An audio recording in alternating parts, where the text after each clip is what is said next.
বিশ্ব পরিস্থিতি সেদিকে যাচ্ছে এবং 2025-এই পাক ভারত যুদ্ধ লেগে যাবে, পারমাণবিক যুদ্ধ 2025।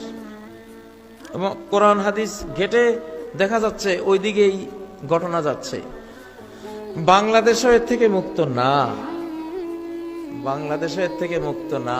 ভারত কাশ্মীর হারিয়ে ফেলবে, কারণ পাকিস্তান, আফগানিস্তান সহ গোটা মুসলিম শক্তি কাশ্মীর কেড়ে নেবে ওর থেকে। তখন সে বাংলাদেশের উপর ঝাঁপাই পড়বে নিরুপায় হয়ে, তারও বাঁচার উপায় নেই। সে করবে এটা, সে তো ষড়যন্ত্রকারী। করতে গেলে আমরাও তো ছাড়বো না। ঘাত প্রতিঘাতে আমরা দিল্লি, গোটা ইন্ডিয়া দখল করব ইনশাআল্লাহ। আমরা দখল হবে, এটা হাদিসে আছে। তো এর মধ্যে চলে যাবে কয়েক কোটি মানুষ। এই জন্য রেডি থাকেন। পচা আলু হয়ে আল্লাহর কাছে যান না, ভালো আলুরাও যাবে, তারা শহীদ হবে। কি হবে? ভালো গুলি গেলে সেটা কি শহীদ। আল্লাহ তাদেরকে বাছাই করে নিয়ে যান, অসুবিধা নাই। আমরা তো নিজেকে বিক্রি করে দিয়েছি আল্লাহর কাছে। ইন্নাল্লাহা আশতারা মিনাল মুমিনিন, আল্লাহর সাথে একটা বেচাকেনি হয়েছে কিনা আমাদের? সূরা তাওবার 111 নম্বর আয়াত, যে আল্লাহ মুমিন থেকে তাদের জান মাল সব কিনে নিয়েছে, ঠিক না? আমি আপনাদেরকে আজকে যে জিনিসটা বলবো, নুআইম ইবনে হাম্মাদের একটি হাদিস, কিতাবুল ফিতানের,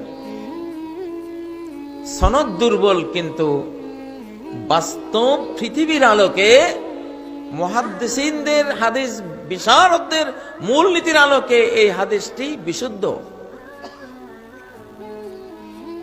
সামনের ঘটনা প্রমাণ করবে সেই দিকে যাচ্ছে পৃথিবী, যে লা ইয়াখরুজুল মাহদি, ইমাম মাহদি আসবে না, হাত্তা ইউকতালা সুলুস ওয়া ইয়ামুতা সুলুস ওয়া ইয়াবকা সুলুস।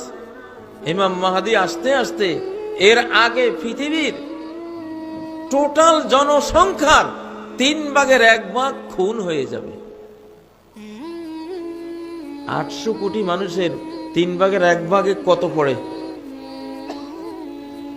প্রায় 250 কোটি প্লাস। 250 কোটি মানুষ। বাংলাদেশে মানুষ আমরা কত আছি? 20 কোটি থেকে 30 বা 40 কোটি। বাংলাদেশের চালাক বেশি তো, জনসংখ্যা আমেরিকারে জানায় না, ইউরোপের জানায় না। জানালে জন্ম নিয়ন্ত্রণের পয়সা দিবে না ওরা। সেই 1997 সালে জনসংখ্যা হিসাব করেছে 17 কোটি। আজকে 2024, 2025 নাকি? কত বছর? 29 বছর। 29 বছরে কি 17 কোটি রয়েছে? হ্যাঁ, আমার হিসাবে অন্তত 35 থেকে 40 কোটি মানুষ আমরা বাংলাদেশে আছি। বিশাল দেশ, আলহামদুলিল্লাহ বলেন। আমাদের মায়েদেরকে ধন্যবাদ। এই যুগে 20 কোটি জনসংখ্যা না হলে সেই রাষ্ট্রের ভ্যালু নেই, সেই রাষ্ট্রের কোনো দাম নেই। এই জন্য রজব তাইয়্যিব এরদোগান, তুরস্কের প্রেসিডেন্ট, ওনার মাত্র 8 কোটি লোক। এই জন্য উনি মুসলিম জাহানের বিভিন্ন দেশের সাথে অ্যালায়েন্স করতেছে, সখ্যতা করতেছে জনসংখ্যার ঘাটতি পূরণের জন্য। কাজাকিস্তান, তুর্কমেনিস্তান, তারপরে এই আজারবাইজান, এইসব দেশের সাথে। কিন্তু বাংলাদেশের আল্লাহ দিয়ে দিছেন, কারণ আমরা বিশাল শক্তির ঘেরাওর মধ্যে আছি না? তো হাদিসটা বলতেছে ইমাম মাহদি যে আসবে এখন 2024-25 থেকে এখন, এটা কিন্তু শয়তানের যুগ না, এটা আল্লাহর যুগ। কার যুগ? এটা ডাইরেক্ট আল্লাহর যুগ।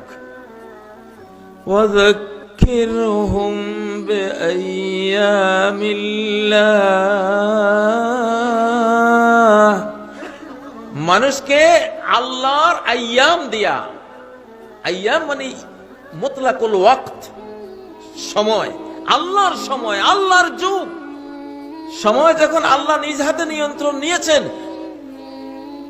নিয়ন্ত্রণ নিয়ে এক সময় ফেরাউনকে মেরেছেন, নমরুদকে মেরেছেন, নূহের জাতিকে মেরেছেন, আব্রাহাকে মেরেছেন না?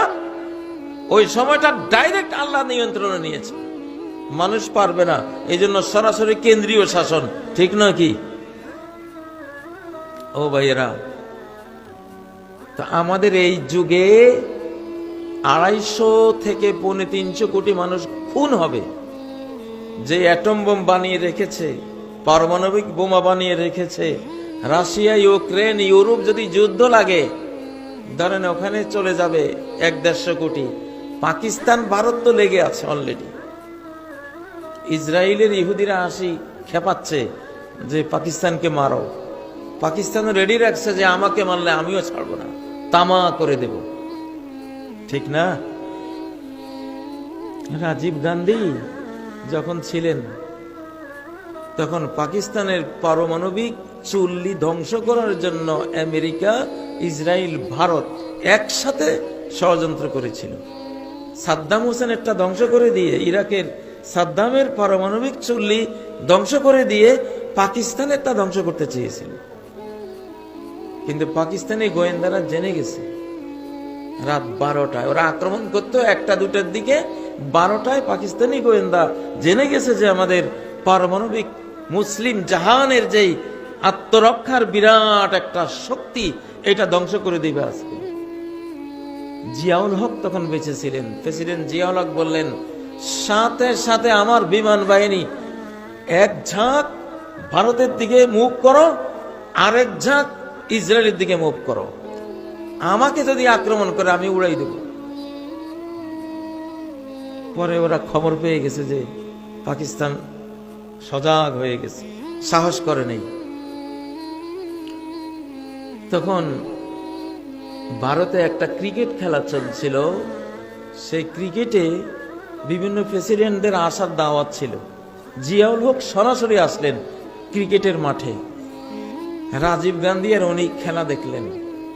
খেলা শেষে প্রেসিডেন্ট জিয়াউল হক বললেন, রাজীব, শুনেছি আমার পারমাণবিক চুল্লিতে হামলা করার চক্রান্ত করতেছেন, তো যদি সেটা করেন তাহলে পৃথিবীর মানুষ চেঙ্গিস খান, হালাকু খানের ইতিহাস ভুলে যাবে, নতুন করে রাজীব আর জিয়াউল হকের ইতিহাস লিখবে। কারণ আপনি যখন আমাকে তামা করবেন, আমি গোটা ইন্ডিয়াকে তামা করে দেব।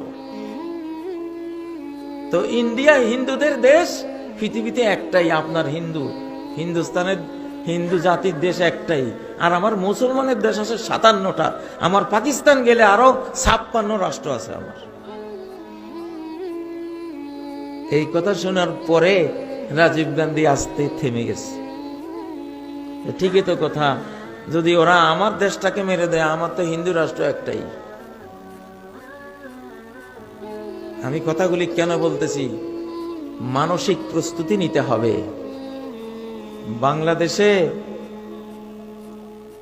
আপনাদের এখন দায়িত্ব কি? দায়িত্ব হলো এইবারে আপনারা আল্লাহর কোরআনকে ভোট দেবেন। এইবারে বাংলাদেশের যত জাগতিক দল আছে, যারা বাংলাদেশ নিয়ে রাজনীতি করেন, হয়তো কোরআনী রাজনীতি করেন না, তারা ইসলামী দলের সাথে জোটবদ্ধ হবেন, ঐক্যবদ্ধ হবেন। উলামা, জনতা